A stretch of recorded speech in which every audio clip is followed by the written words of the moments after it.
Kisa kidogo. Kisa hicho kihusucho msitu wa ajabu, msitu uliojaa visanga, mabalaa, giza, uchawi pamoja na mambo ya ajabu. Huo msitu ulikuwa ni msitu wa kutisha sana. Ilikuwa ni usiku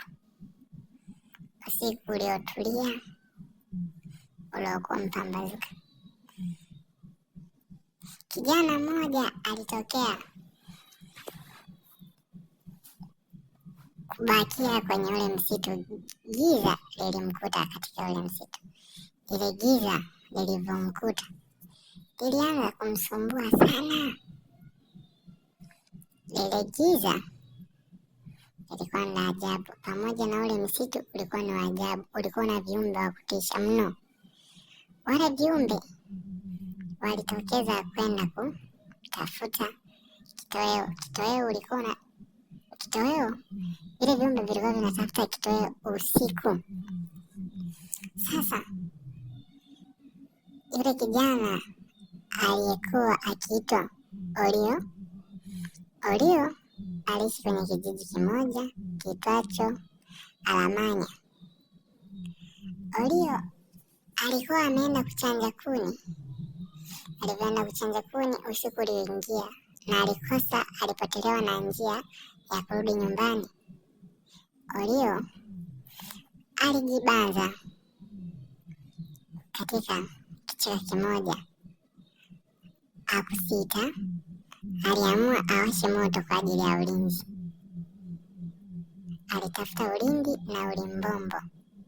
Kijana Olio alikusanya kuni zake kidogo na akaamua kuwasha moto.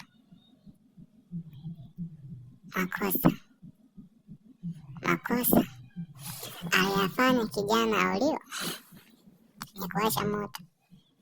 Moshi ulitanda juu na moto uliwaka. Wale viumbe waliokuwa wakitafuta kitoweo walikuwa sio mbali sana na kile kichaka alichokuwapo Olio, mwana wa kijiji cha Alamanya.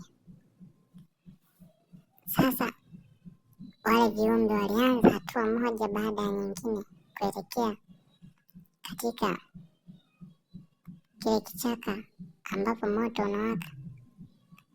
Yule kijana Olio alikuwa hana wasiwasi. Alibaki kukaa anaota moto ili kusudi pakuche, papambazuke, aondoke zake aelekee nyumbani katika kijiji cha Alamanya. Wale viumbe walianza safari kuelekea kule ulipokuwa moto. Walitembea. Walipofika karibu, walimuona kijana Olio. Basi walivyomwangalia Olio, walikuwa na njaa sana, na kule katika kempu ya wale wanyama kulikuwa na mkuu wao, mfalme wa wanyama. Sasa walienda kumkamata. Walimkamata, hawakumla, walimpeleka katika kempu yao. Usikose kufuatilia episodi ya pili ya msitu au mlima wa ajabu. Usisahau kusubscribe pamoja na ucomment.